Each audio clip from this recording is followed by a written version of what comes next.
മോളെ. അമ്മേ.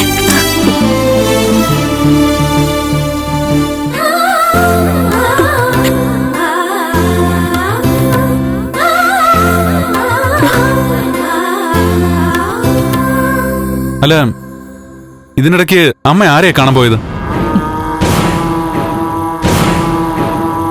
എന്താ സംഭവിച്ചത്? എങ്ങനെയാ ദേവിയെ പെട്ടെന്ന് വിട്ടയച്ചത്? നടന്നത് എന്താണെന്ന് അമ്മ ഞങ്ങളോട് പറഞ്ഞു. ഇനി നിങ്ങളോടും പറയും. ഞാൻ മേരി തോമസിനെ കണ്ടു.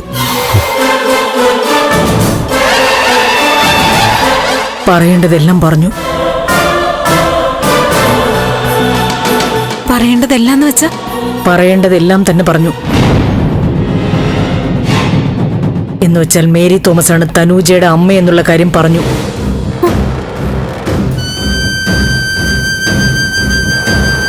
അയ്യോ അമ്മേ. പിന്നെ ഞാൻ എന്ത് ചെയ്യണം? പാവം എന്റെ മോന്റെ ഭാര്യയെ നിയമം ലംഘിച്ച് സ്റ്റേഷനിൽ കൊണ്ടുപോയി. സഹായിക്കാൻ ആരും വരുന്നില്ല. സഹായിക്കേണ്ടവരാണെങ്കിൽ ഒഴിഞ്ഞു മാറുന്നു. ഈ സംഭവങ്ങൾക്കെല്ലാം അടിസ്ഥാന കാരണം തന്നെ തനൂജയല്ലേ?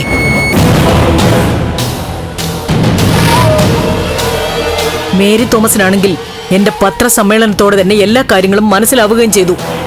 എന്നിട്ടും മിണ്ടുന്നില്ല.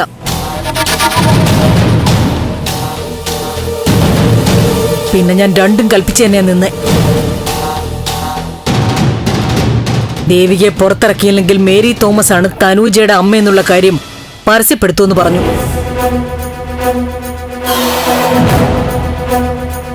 ഇടപെട്ടില്ലെങ്കിൽ പറഞ്ഞത് ചെയ്യുമെന്നും മന്ത്രിക്ക് മനസ്സിലായി. അങ്ങനെയാ വിളിച്ചത്.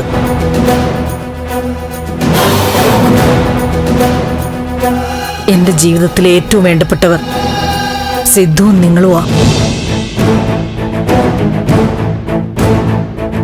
നിങ്ങൾ കഴിഞ്ഞിട്ട് എനിക്ക് എന്തോ ഉള്ളൂ. നിങ്ങൾക്ക് നൊന്താ എനിക്കത് സഹിക്കാൻ പറ്റില്ല. അമ്മേ, ഇനിയും മേരി തോമസ് വല്ല കടുങ്ങുകയും ചെയ്യൂ. ആരെന്ത് കടുകയും ചെയ്യട്ടെ, ഞാൻ ഇനി അതൊന്നും ശ്രദ്ധിക്കുന്നില്ല.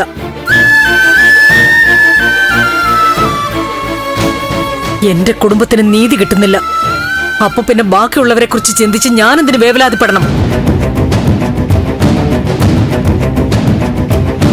സിദ്ധുവിനെ ഒരു ന്യായവുമില്ലാതെ ജയിലിലിട്ടേക്കുന്നേ. ബാങ്കിനെ സ്വാധീനിച്ച് നമ്മുടെ വീട്ടിൽ ജപ്തി നോട്ടീസ് ഒട്ടിച്ചേക്കുന്നു. നമ്മുടെ വസ്തുവകകളുടെ വിൽപ്പനയും മരവിപ്പിച്ചിരിക്കുന്നു. അതിലൊന്നും ഇടപെടാൻ ഒരു മന്ത്രിക്കോ നേതാവിനോ പറ്റുന്നില്ല.